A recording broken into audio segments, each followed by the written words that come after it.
This beloved 1978 Neil Simon comedy brought together an ensemble cast of Hollywood's finest actors for 4 interconnected stories set in Beverly Hills' most glamorous hotel.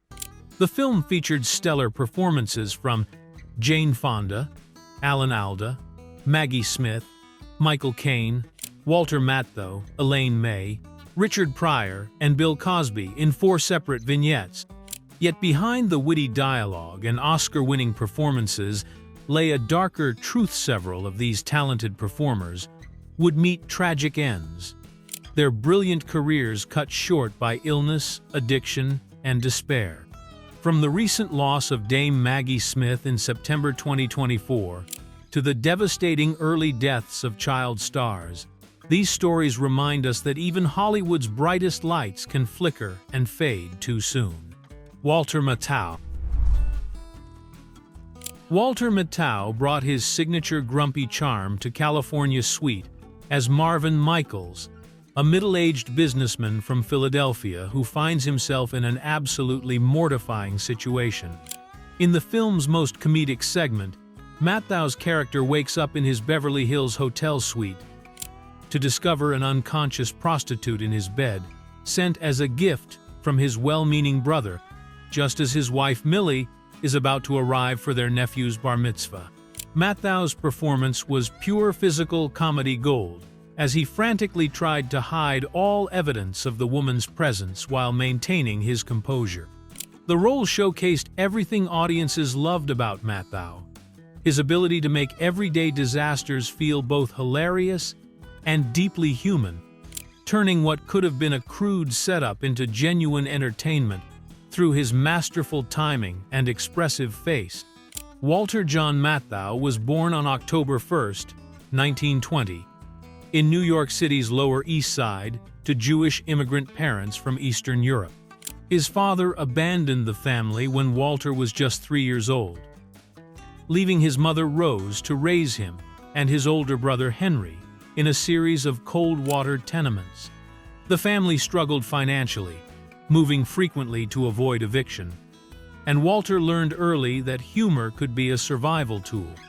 He discovered his love for performing at age 7 when he began reciting Shakespeare, and by 11 he was selling soft drinks at Yiddish theaters, while occasionally appearing in small roles on stage.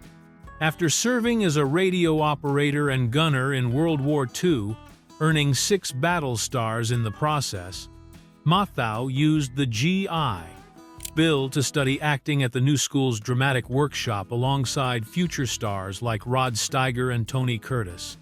He spent years working in summer stock and small Broadway roles before getting his big break in 1963 as the telephone repairman in Neil Simon's Barefoot in the Park. This began a lifelong collaboration with Simon that would define much of Matthau's career. His breakout role came in 1965 when he originated the character of Oscar Madison, the slovenly sportswriter in Simon's The Odd Couple on Broadway, earning him a Tony Award and establishing his reputation as a master of sardonic comedy. Matthau's film career took off when director Billy Wilder cast him in The Fortune Cookie in 1966, a role that won him an Academy Award for Best Supporting Actor and introduced him to his longtime screen partner Jack Lemmon.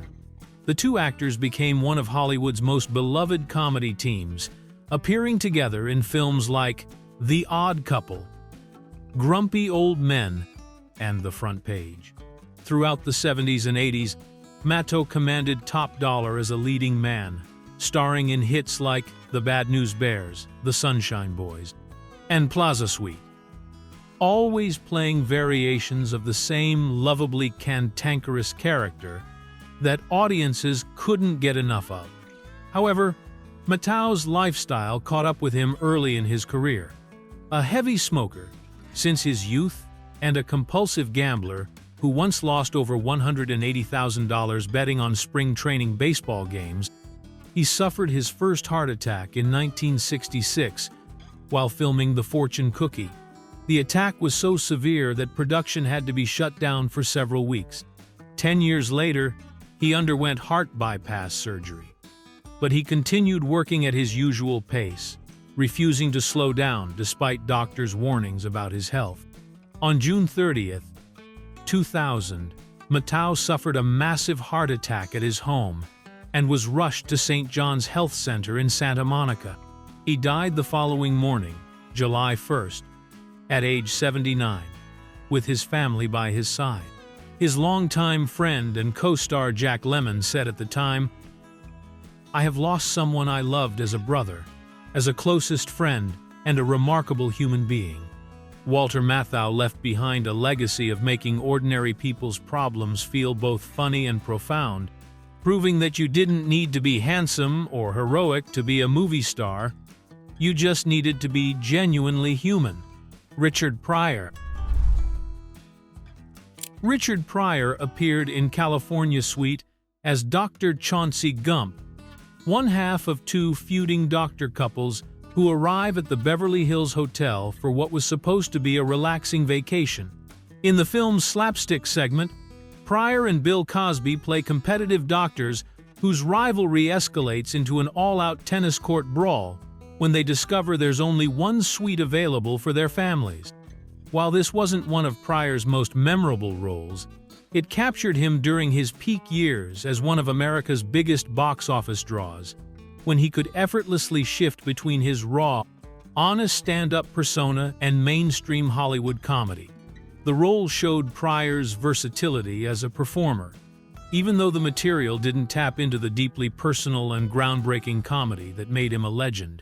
Richard Franklin Lennox Thomas Pryor Sr. was born on December 1, 1940, in Peoria, Illinois, into circumstances that would later fuel his most powerful comedy.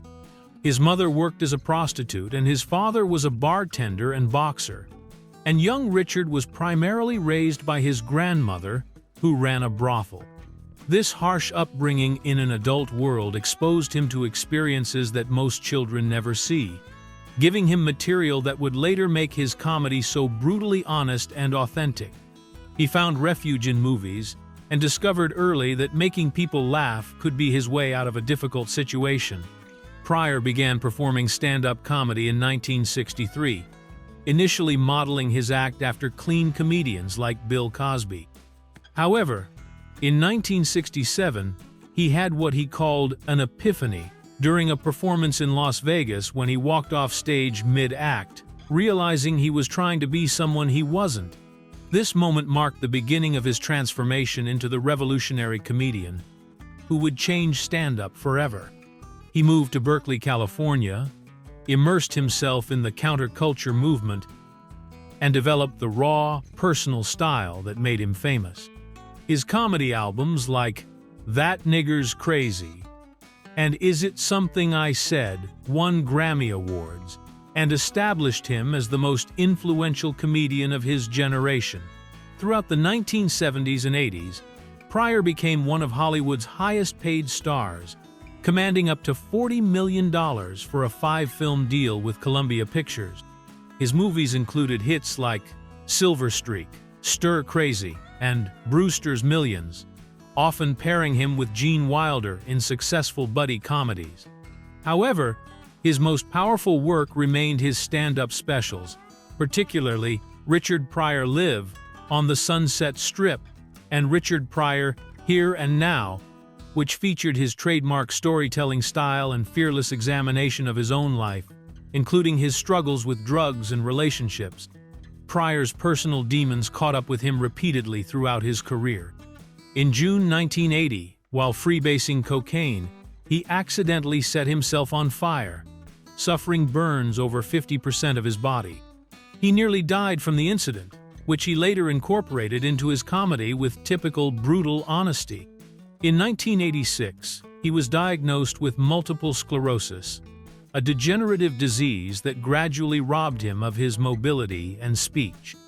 Despite these health challenges, he continued performing until the mid-1990s, though the disease made it increasingly difficult for him to work. On December 10, 2005, Pryor suffered a heart attack at his home in the San Fernando Valley and died at age 65. His widow Jennifer Lee was with him at the end and later said he died with a smile on his face. His death marked the end of an era for comedy, as tributes poured in from comedians who credited him with changing the art form forever. Richard Pryor's legacy lives on through every comedian who dares to tell the truth about their own pain and struggles, proving that the most powerful humor often comes from the darkest places. Herb Edelman.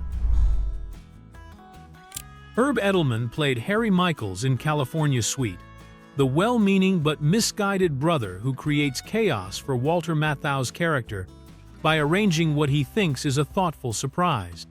As the brother who sends a prostitute to Marvin's hotel room as a gift, Edelman's Harry represents the kind of character he excelled at throughout his career, the guy whose good intentions lead to disaster. Though his screen time was limited, Edelman brought his natural comedic timing to the role, playing Harry as genuinely believing he was doing something nice for his brother before their nephew's bar mitzvah. This small but memorable part showcased Edelman's ability to make even the most questionable characters seem human and relatable, a skill that served him well throughout his three-decade career in television and film. Herbert Edelman was born on November 5, 1933, in Brooklyn, New York, to Jewish immigrant parents from Poland and Ukraine. Standing 6 feet 5 inches tall with a naturally bald head and distinctly ethnic features, Edelman initially seemed an unlikely candidate for show business success. He originally planned to become a veterinarian and enrolled at Cornell University, but left during his first year after realizing the career wasn't for him. After serving in the U.S. Army as an announcer for Armed Forces Radio, he studied theater at Brooklyn College before dropping out to pursue acting full-time. To support himself while chasing his dreams, he worked various jobs including hotel manager and taxicab driver, a job that would prove to be life-changing. In 1963, while driving his taxi in New York City, Edelman picked up a fare who turned out to be director Mike Nichols. This chance encounter led to Edelman's breakthrough role as the bewildered telephone repairman in Neil Simon's Barefoot in the Park on Broadway. The role launched his career and began a long association with Neil Simon's work that would continue throughout the 1970s.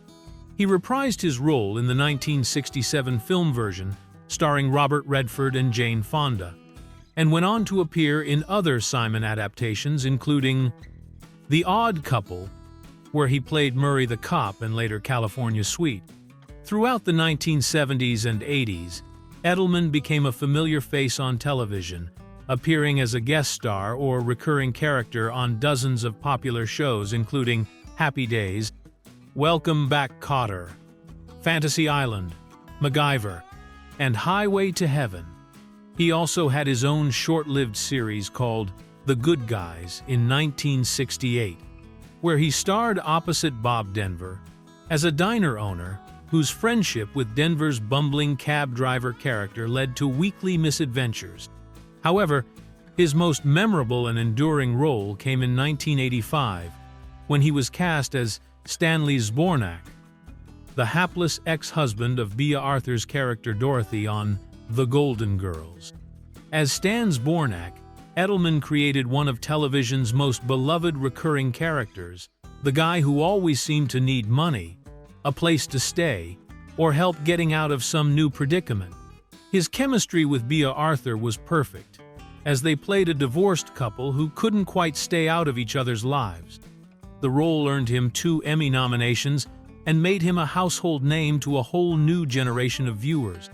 He appeared in 26 episodes over the show's 7-year run, and his character became so popular that he was featured in the spin-off series The Golden Palace as well.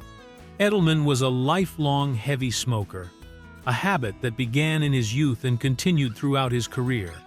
By the early 1990s, as he was settling into what should have been a comfortable retirement, his smoking habit began to seriously affect his health. He developed emphysema, a progressive lung disease that made breathing increasingly difficult and limited his ability to work. On July 21, 1996, Herb Edelman died of emphysema at a hospital in Woodland Hills, California. He was 62 years old. His death came as his career was winding down, but his legacy as a reliable character actor who could find the humanity in any role continues to entertain audiences through reruns of his many television appearances. Herb Edelman proved that in Hollywood, sometimes the most memorable performances come from the actors who make supporting roles feel essential to the story. Dana Plato. Dana Plato had a small but significant role in California Suite as Jenny Warren, the teenage daughter caught between her divorced parents, played by Jane Fonda and Alda. In the film's most dramatic segment, Jenny represents the emotional stakes of the custody battle, as her parents argue over whether she should live in New York with her career-focused mother or stay in California with her more laid-back father. Though Plato was only 13 at the time, and her screen time was limited, her presence in the film captured a young actress on the verge of major stardom. This early film role came just as she was being cast in what would become her defining role on television, making her appearance in California Suite a glimpse of a promising career that seemed destined for great things, before tragedy struck 2 decades later. Dana Michelle Strain was born on November 7, 1964, in Huntington Park, California, to a teenage mother who was already caring for another young child. When Dana was just 7 months old, she was adopted by Dean and Kay Plato, who gave her their last name and raised her in the San Fernando Valley. Her adoptive parents divorced when she was 3, and she lived primarily with her mother, who began taking her to casting calls when she was still a baby. By the time Dana was a toddler, she was appearing in television commercials and seemed naturally comfortable in front of cameras. As a child, Dana showed promise in both entertainment and athletics, training seriously as a figure skater, while also pursuing acting opportunities. In 1977, when she was 13, she faced a major decision that would shape her entire life. She could either try out for the U.S. Olympic figure skating team or accept a starring role in a new television sitcom. She chose acting and was cast as Kimberly Drummond on Different Strokes, a groundbreaking show about a wealthy white family that adopts 2 African-American boys from Harlem. As the only daughter in the Drummond family, Dana's character served as both the voice of reason and the typical teenage girl dealing with normal adolescent problems.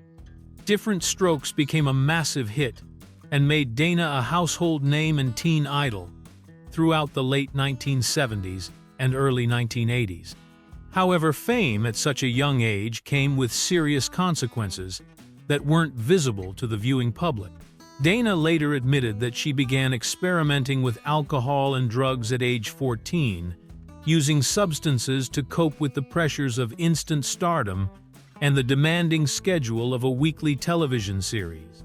The cast members, including Gary Coleman and Todd Bridges, developed a close bond, but also enabled each other's destructive behaviors off-screen. In 1984, when Dana was 19, she became pregnant, and the producers decided that her condition didn't fit the show's wholesome image. She was written out of Different Strokes and married the father of her child, rock guitarist Lanny Lambert, that same year. After giving birth to her son Tyler, Dana struggled to find work that would separate her from her television image. She appeared in low-budget films and made-for-video movies, but none captured the public attention the way her television role had.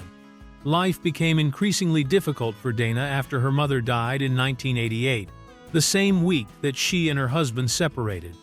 Her ex-husband gained custody of their son, citing Dana's ongoing problems with drugs and alcohol. Desperate for money and career opportunities, she posed for Playboy magazine in 1989 and eventually appeared in adult films, decisions she later regretted but felt were necessary for survival. On May 7, 1999, Dana appeared on Howard Stern's radio show, where she claimed to be clean and sober despite accusations from a former roommate about continued drug use. The interview was confrontational, with callers mocking her and questioning her sobriety. The next day, May 8th, while visiting her fiancé's family in Moore, Oklahoma, Dana said she felt unwell and took several doses of prescription painkillers before lying down in her motorhome. She was found dead later that day at age 34, initially ruled an accidental overdose. The medical examiner later changed the ruling to suicide based on the high levels of drugs in her system and her history of substance abuse and previous suicidal gestures. Dana Plato's story remains a cautionary tale about the dangers of child stardom and the importance of protecting young performers from the pressures that can destroy promising lives. Dame Maggie Smith. Dame Maggie Smith delivered the performance of her career in California Suite as Diana Barry, a sharp-tongued British actress attending the Academy Awards ceremony where she's nominated for Best Actress but knows she won't win. In Neil Simon's most sophisticated segment of the film, Smith's Diana arrives at the Beverly Hills Hotel with her gay husband Sidney, played by Michael Caine, for what becomes a brutally honest examination of their marriage and her fading career. Smith's portrayal was both heartbreaking and hilarious, as she perfectly captured the vulnerability behind Diana's acidic wit and the pain of watching younger actresses eclipse her own achievements. The role earned Smith the Academy Award for Best Supporting Actress, making her one of the few performers to win an Oscar for playing an actress who loses an Oscar, a delicious irony that Smith herself would have appreciated. Margaret Natalie Smith was born on December 28, 1934, in Ilford, Essex, England, and grew up in Oxford, where her father worked as a pathologist at Oxford University. She discovered her love for acting while attending Oxford High School and began performing with the Oxford University Dramatic Society while still a teenager. After graduating, she attended the Oxford Playhouse School from 1951 to 1953, where she honed her craft and developed the precise diction and impeccable timing that would become her trademarks. Her professional debut came in 1956 on Broadway in New Faces of 1956, and she quickly established herself as a formidable stage presence. Throughout the 1960s, Smith built her reputation as one of Britain's finest theatrical actresses, working extensively with the National Theatre and appearing in both classical and contemporary works. Her breakthrough film role came in 1969, when she won the Academy Award for Best Actress for playing the title character in The Prime of Miss Jean Brodie, a performance that showcased her ability to make even the most difficult characters sympathetic and compelling.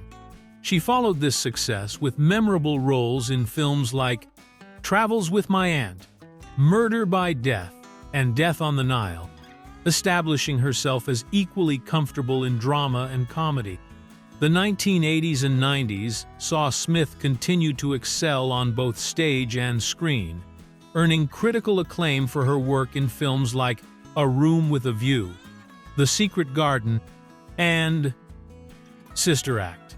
However, it was her later career that brought her to the attention of entirely new generations of fans. In 2001, she was cast as the stern but caring Professor McGonagall in the Harry Potter film series, appearing in 7 of the 8 films and becoming a beloved figure to children around the world. Then in 2010, she took on the role of Violet Crawley, the Dowager Countess of Grantham, in the television series Downton Abbey, a performance that earned her 3 Emmy Awards and made her a global television star at age 75. Throughout her career, Smith faced several serious health challenges with characteristic grace and determination.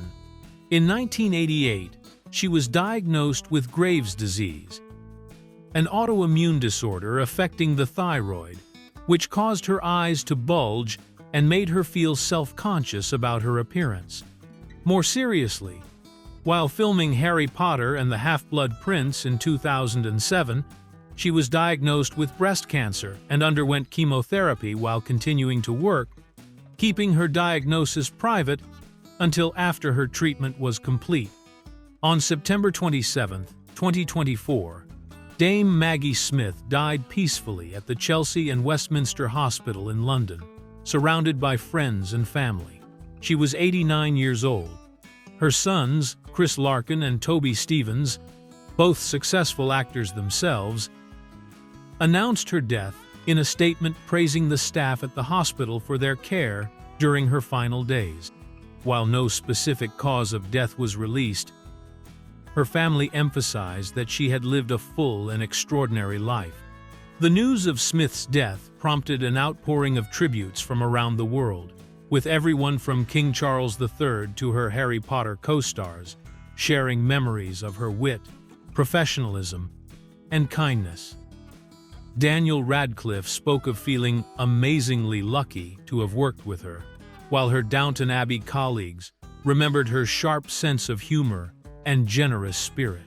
Dame Maggie Smith's 7-decade career proved that true talent and intelligence never go out of style, and her legacy will continue to inspire performers and delight audiences for generations to come.